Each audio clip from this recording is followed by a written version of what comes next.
Eh, Film Miracle in Cell Number 7 ini sebuah film adaptasi dari originalnya film Korea, yang mana dibuat juga oleh beberapa negara, di mana Indonesia adalah negara ketujuh yang membuat film ini. Mungkin ini aja sih tips dari saya, bahwa kalau saya untuk mengedit film adaptasi, saya mencoba untuk tidak melihat dulu film originalnya ataupun film yang dari negara-negara lain, karena buat saya ngedit itu seperti biasa, selalu melihat materi dan melihat semua catatan-catatan yang ada, dan bekerja mulai dari awal, sehingga saya nggak mau terkontaminasi ataupun terbawa dengan apa yang sudah ada. Jadi berdasarkan materi itu saya mencoba mengedit. Nah, dengan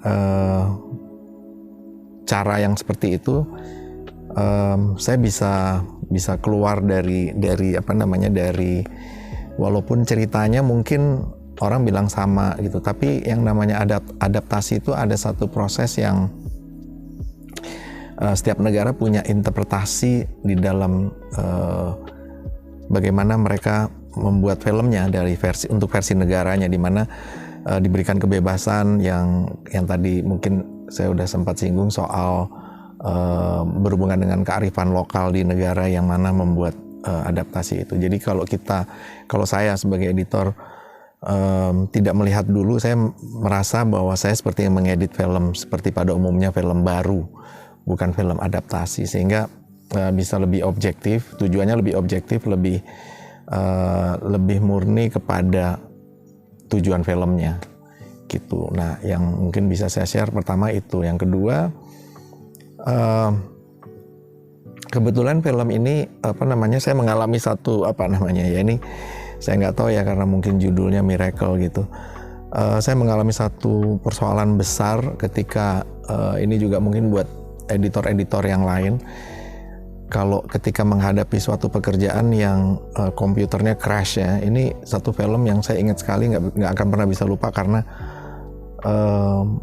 setelah saya mengedit hampir setengah lebih gitu, 1 jam 10 atau 1 jam 12 menit itu hilang datanya, dan saya harus mulai lagi ngedit dari awal, dan betul-betul hilang nah ini yang mungkin jangan sampai teman-teman lain mengalami, karena ini sebuah nightmare banget, malapetaka besar ya buat editor, dimana kita harus mengulang lagi sesuatu yang udah kita kerjakan sepanjang durasi itu.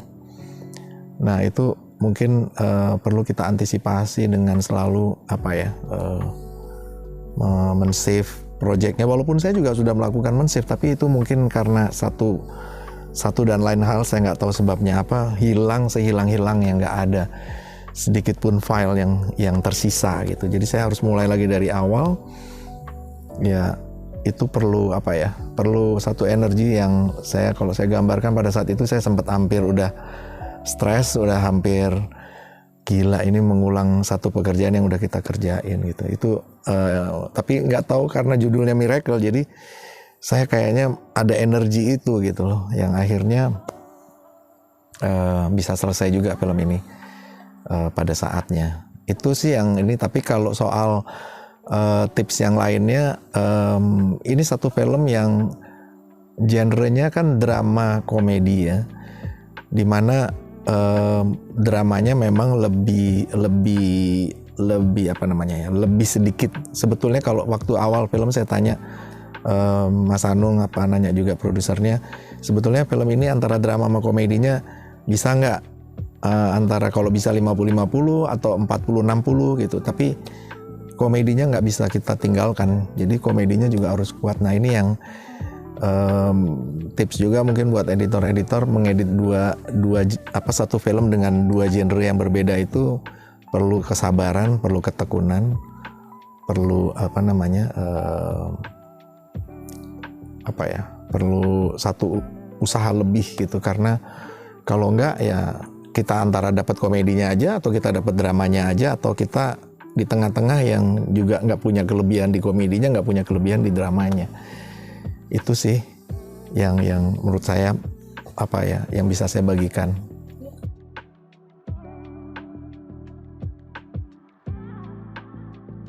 Ketika kita motong sebuah shot ini lebih bersinggungan kepada yang mana? Kalau dia kepada karakter, yang paling penting adalah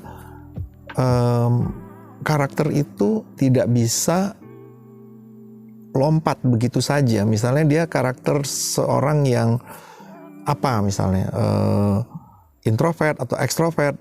Kemudian pada scene yang kita mau edit atau shot yang kita edit berikutnya tidak ada satu kesinambungan karakter. Misalnya karakternya kok tiba-tiba yang dia tidak pernah apa gitu, kecuali ada satu motif apa yang merubah karakter itu.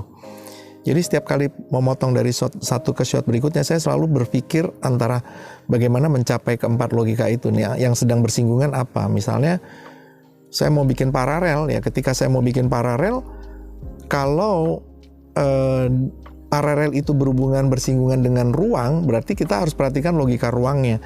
Kalau bersinggungan dengan waktu, misalnya pada saat kita paralel, dua orang sedang berbicara misalnya, baru datang bertemu, apa kabar gini, terus saya mau paralel dengan adegan lain misalnya. Nah, titik yang tadi yang saya bilang patokan di dalam mengedit itu salah satu aspeknya melihat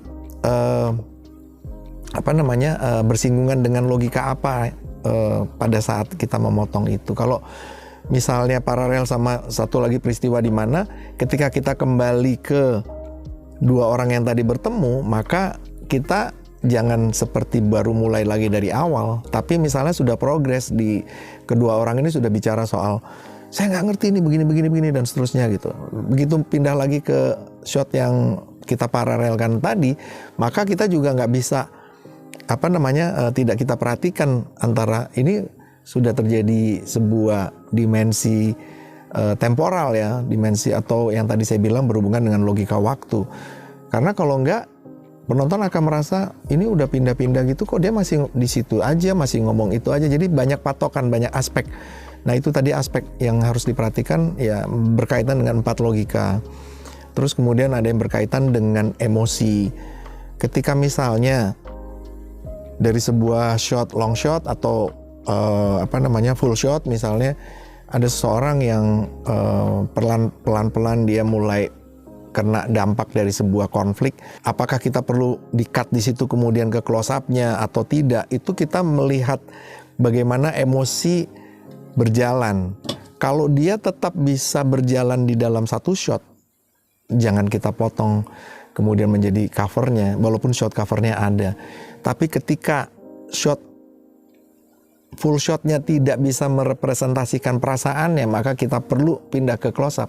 Maka saya potong pindah ke close up. Jadi memotong dari shot satu ke shot yang lain ada banyak aspek yang harus diperhitungkan. Kalau misalnya kita lihat tujuannya lebih kepada kesinambungan, ya kesinambungan yang kita perhatikan. Tapi yang paling kecil ya, nilainya paling dasar, paling kecil adalah membuat sebuah dinamisasi. Kalau dinamisasi, wah nih kalau shotnya dari tadi long shot terus boring nih apa, ya kita perlu itu. Nah itu tujuan yang paling, menurut saya tujuan yang paling rendah ya, paling yang ya udah itu tujuannya hanya dinamisasi. Tapi akan lebih baik setiap potongan tuh punya tujuan yang tidak hanya sekedar dinamisasi, tapi lebih kepada flow emosi, flow tadi logika-logika dan seterusnya. Itu sih Mbak.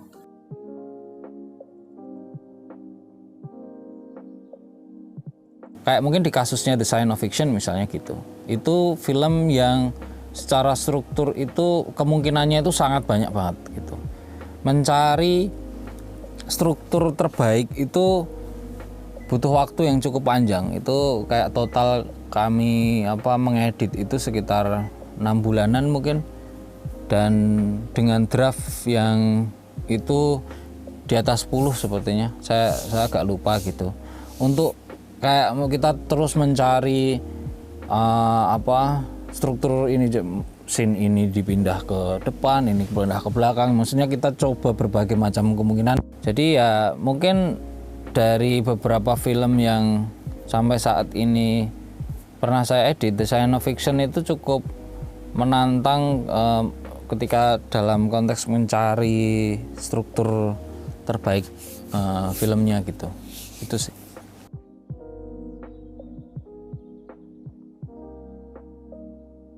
Di beberapa karya-karya tertentu punya kebebasan seperti itu ya, kebebasan untuk kita mencari atau mengeksplorasi kemungkinan-kemungkinan baru lah. Tapi tentu juga ada film-film yang agak sulit untuk kemudian melakukan itu karena ada tuntutan industri yang kemudian harus dipenuhi gitu. Nah, tapi itu bagi saya juga tidak apa-apa, bahwa dinamika film itu juga beragam gitu. Kadangkala tentu kita tidak bisa kaku gitu, malah karena sifatnya karya seni itu kan sesuatu yang sifatnya bagi saya itu juga justru harus malah sangat adaptif gitu. Jadi saya juga menerapkan itu ke kayak diri saya gitu. Tergantung berhadapan dengan siapa, filmnya siapa gitu. Ya kita tinggal menyesuaikan aja sih. Cuma ya kebebasan itu selalu menurut saya, tapi gini ya, kebebasan itu tuh tidak pernah ada yang kemudian itu 100% pasti bahwa ada kepentingan, bahkan dalam kayak misalnya film alternatif gitu, film yang kemudian peruntukannya itu untuk diputar di festival, itu tetap ada kayak tuntutan gitu, kayak hal-hal yang kadangkala kita juga harus berkompromi dengan itu. Jadi tidak 100% kemudian bebas itu lalu bisa membuat seenaknya gitu. Tentu itu berkaitan dengan kepentingan banyak pihak gitu. Nah, cuma bedanya di industri, kepentingan itu kan lebih sangat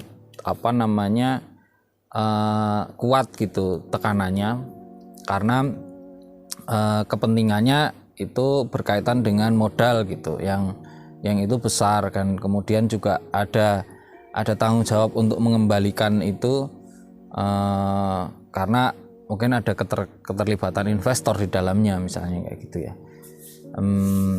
Jadi ya saya sendiri personally ya mencoba ini aja sih, menempatkan diri sebaik mungkin aja ketika bertemu dengan jenis film A atau jenis film B gitu ya, menyesuaikan aja sih.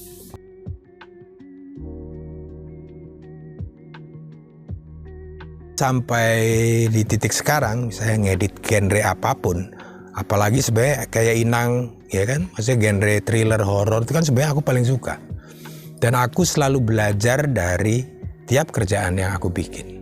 Maksudnya selalu banyak ketemu lagi yang hal baru. Ternyata ini kalau digabungin ini jadi bagus ya. Ini akan jadi lebih bagus lagi ketika gini. Di Inang juga begitu juga. Gimana caranya kita rekonstruksi ulang, maksudnya kan, suatu adegan gitu kan, menjadi sekuen yang utuh. Itu yang ada di film Inang itu, yang tadinya misalnya adegan mimpi itu kan tadinya tuh kayak pencar-pencar gitu di setiap scene ada. Jadi secara grafik tuh naik turun kayak gitu. Kita nggak dapet peaknya yang mana nih. Kemudian di adegan-adegan mimpi ini digabungin jadi satu, malah jadi bagus, seolah kayak mimpi dia sadar, tapi pas dia sadar itu ternyata masih mimpi lagi, berkelanjutan dan sebagainya, sampai di titik puncak yang kita bisa nge-switch karakter tentang bapak ibu ini, karakternya sebenarnya gimana sih. Nah, mulai dari sekuen itu ternyata bisa penonton bisa ngikutin. Kalau misalnya nonton film Inang itu kan sudut pandang kita kan ngikutin kayak tokoh utamanya Wulan. Jadi apa yang Wulan tidak diketahui, penonton tidak tahu. Apa yang Wulan tahu, penonton pasti akan tahu. Itu timingnya selalu sama. Soalnya ada tipe juga yang film yang memang penonton dikasih tahu duluan nih, ya kan? Tokoh belum tahu. Nah, itu juga maknanya juga bisa beda. Penonton udah tahu misalnya di situ ada setan gitu kan, terus ada tokohnya dia ke situ, ke rumah itu, karena dia nggak tahu, penonton udah tahu, itu kan jadi kekhawatiran buat penonton juga, jangan ke situ kayak gitu kan. itu juga hal yang menarik juga. Banyak banget sih Mas yang aku pelajarin dari genre-genre film yang aku bikin, aku terlibat gitu. Soalnya memang aku punya prinsip gini, jangan pernah capek untuk belajar. Sampai di titik ini pun aku sebenarnya masih belajar juga tentang editing. Itu sih.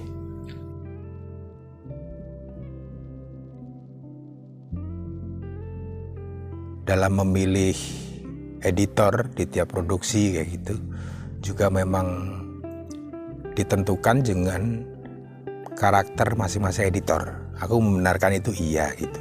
Cuma kadang kayak gitu juga yang ngelihat itu maksudnya orang lain, sehingga aku sendiri juga nggak bisa bilang ketika film action aku atau film horor aku, atau yang drama nangis-nangis itu aku atau siapapun gitu kan. Itu kita nggak bisa ngelihat di kita kan gimana cara editing itu kan menariknya gitu, maksudnya editing kan storytelling ya, storytelling kan beberapa genre kan ada di situ gitu. Cuma menurut aku kalau aku sendiri yang aku lihat di film genre apapun, aku selalu kekuatannya ada di drama.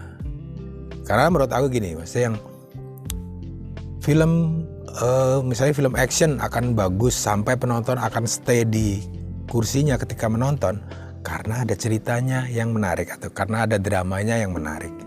Demikian juga misalnya film horor gitu. Nggak sepanjang film itu kan penonton harus dikaget-kagetin terus tuh. Tapi di situ ada story-nya. Ya kan, ada ceritanya kayak gitu-gitu. Jadi kalau misalnya produser, misalnya aku ketika misalnya aku di pitching gitu kan sama editor 1, 2 gitu kan. Pada akhirnya ya udah, maksudnya itu siapapun yang dapat, entah aku atau siapapun gitu kan, ya itu berarti memang film itu memilih untuk si editor ini untuk menjadi editornya. Dia kayak memilih takdirnya gitu. Maksudnya aku sendiri juga beberapa kali di pitching gitu kan, ketika aku nggak dapet ya nggak apa-apa, maksudnya legowo. Memang film itu memilih, bukan aku yang edit. Demikian juga ketika film itu memilih aku di antara beberapa teman-teman yang teman-teman editor lain gitu kan. Oh mungkin memang film itu memang butuh sentuhan dari aku.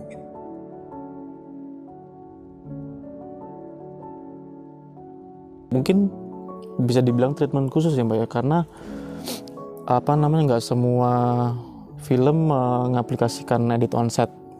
Nah biasanya itu edit on set itu ada di itu tadi kayak film action atau iklan. Kebanyakan kan iklan dengan kita present ke klien langsung untuk editingnya seperti apa. Nah di Mencuri Rahasia ini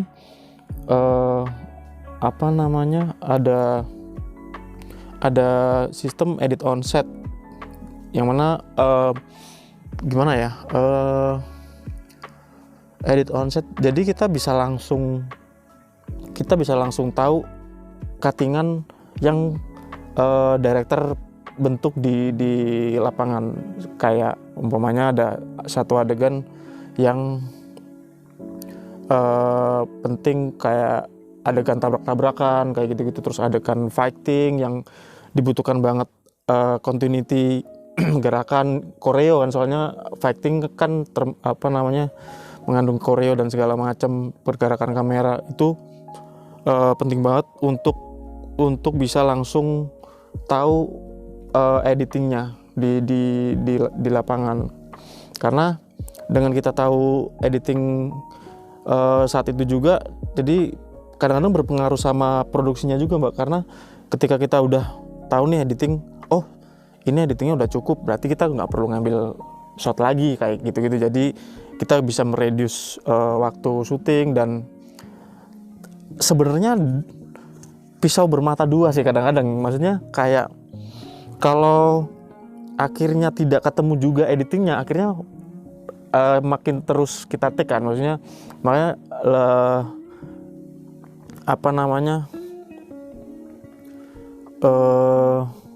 gimana ya ngomongnya ya, ya itu tadi sih, pedang bermata dua sebenarnya, pisau bermata dua, karena ya bisa jadi keuntungan, bisa juga jadi kerugian kalau tidak kita manfaatkan semaksimal mungkin untuk ada editing on set. Dan editing on set tuh kenapa nggak tahu ya kenapa tidak semua produksi film melakukan editing on set, karena juga faktor dari requirement yang harus dipenuhi. Kayak umpamanya kita kadang-kadang kan ada produksi yang tidak ada video village kayak gitu-gitu, yang kita produksinya berjalan dengan cepat, jadi tidak sempat untuk ke editing langsung. Nah, kalau makanya setiap ada edit on set tuh harus ada kayak video village yang bener-bener mensupport itu, kayak mulai dari ya kayak ini aja listrik kayak gitu. Terus juga secara teknis itu juga butuh alat-alat yang berbeda, karena kita harus nyambungin dari fixnya script continuity langsung ke, jadi kan dari kamera itu nyambungnya ke script continuity untuk playback. Nah, editing di situ nyambungnya kita ngambilnya dari script continuity, jadi masih kayak kotor banget framenya. Jadi sebenarnya edit on set itu juga bisa dibilang untuk fast cut gitu, dan belum, kadang-kadang ya masih rough banget, cuman udah kelihatan dari kayak dekupasenya udah kita bisa lihat, dan udah kita bentuk di lapangan. Terus kadang juga aku ngasih musik emosi langsung di set gitu untuk ngelihat apakah ini dapat nggak sih tegangnya, ini dapat nggak sih suspense-nya kayak gitu-gitu. Yang mana ya, terus prosesnya tuh agak ini sih, karena ketika kita nyambungin dari fix script continuity ke laptop itu kan framenya masih kotor, kayak masih ada watermarknya kamera kan. Terus dari situ nanti ada asisten yang mengadmin ulang datanya ketika kita udah dapat data dari DIT. Jadi ya secara nggak langsung kerja 2 kali sih, cuman bisa dipermudah dengan kayak kita kalau bisa dapat time code kita bisa reconnect otomatis gitu, jadi nggak perlu manual kita harus motong lagi terus di replace kayak gitu. Itu udah ke ininya asisten administrasi file di situ udah dilakukan. Jadi ketika syuting selesai, kadang-kadang ada beberapa proyek yang syuting selesai itu udah bisa nonton draft filmnya utuh gitu. Cuman emang masih draft fast cut, maksudnya draft lapangan, kita nyebutnya draft lapangan kayak gitu. Jadi nanti ketika udah selesai syuting kita review lagi di meja editing, kita diskusi lagi dengan director mana yang harus di adjust lagi kayak gitu.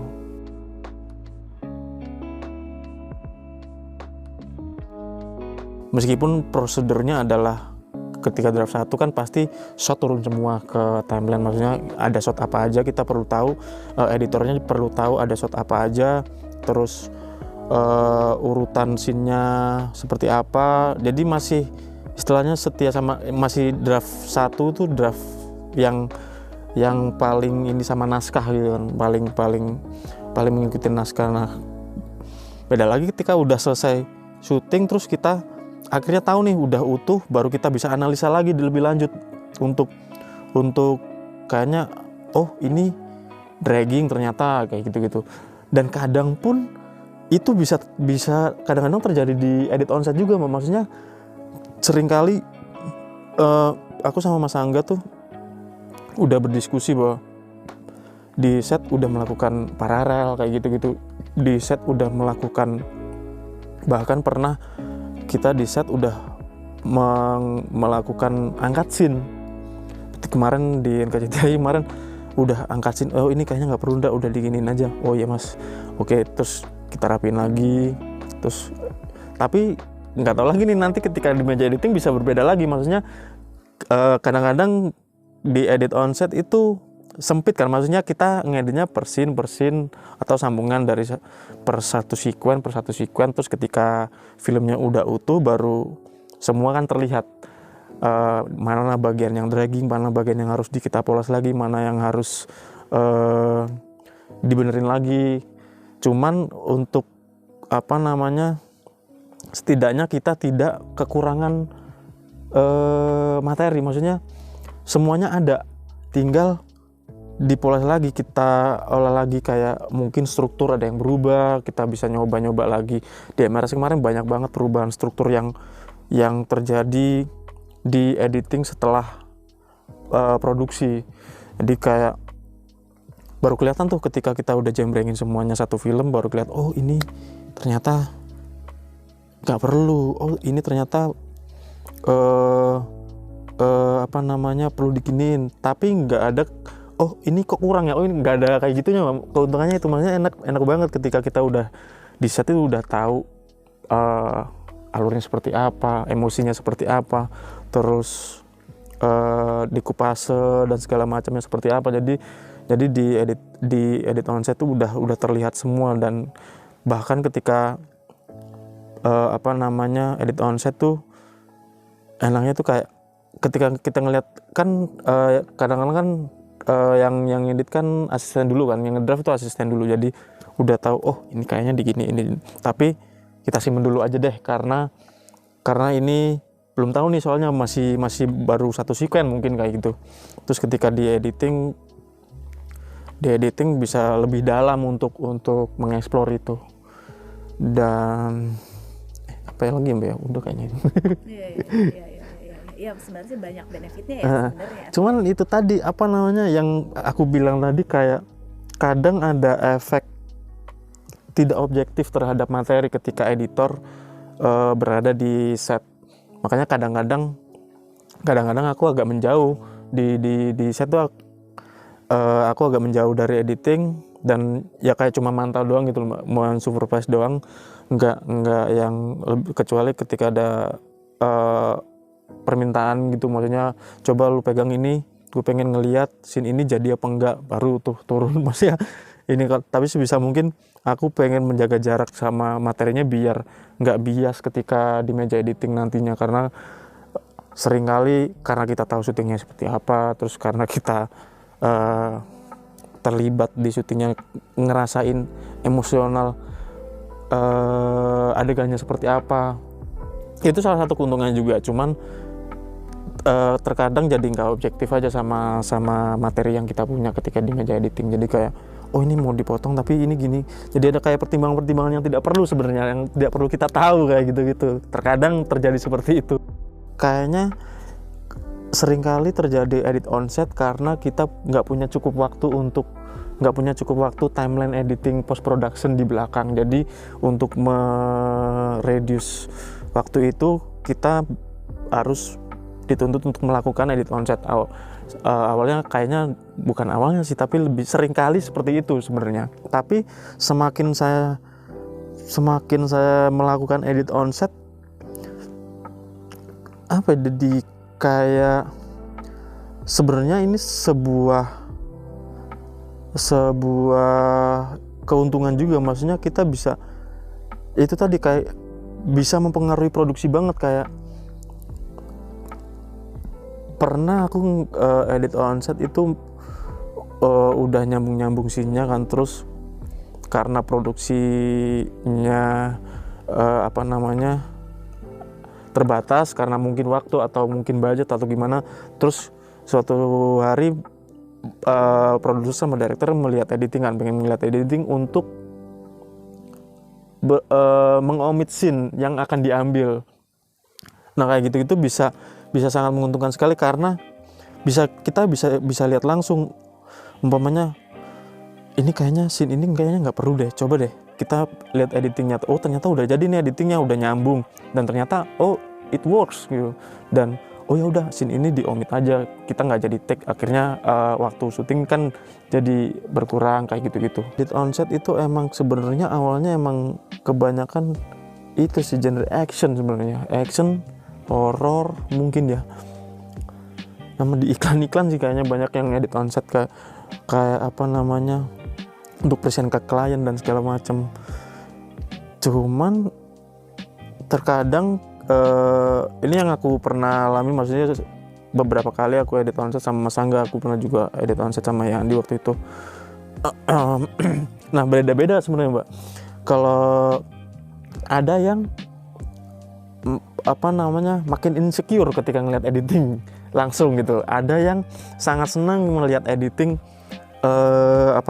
editing onset karena dia bisa merasa aman, merasa udah oke, gue syuting ini berarti udah berhasil, maksudnya udah works yang treatment yang gue lakukan di lapangan, jadi lebih tenang. Tapi ada beberapa yang makin insecure karena ya kan edit onset kan fast cut yang kita masih rough banget gitu, kadang-kadang masih panjang, masih membosankan, dan kadang-kadang itu ngebuat director atau produser semakin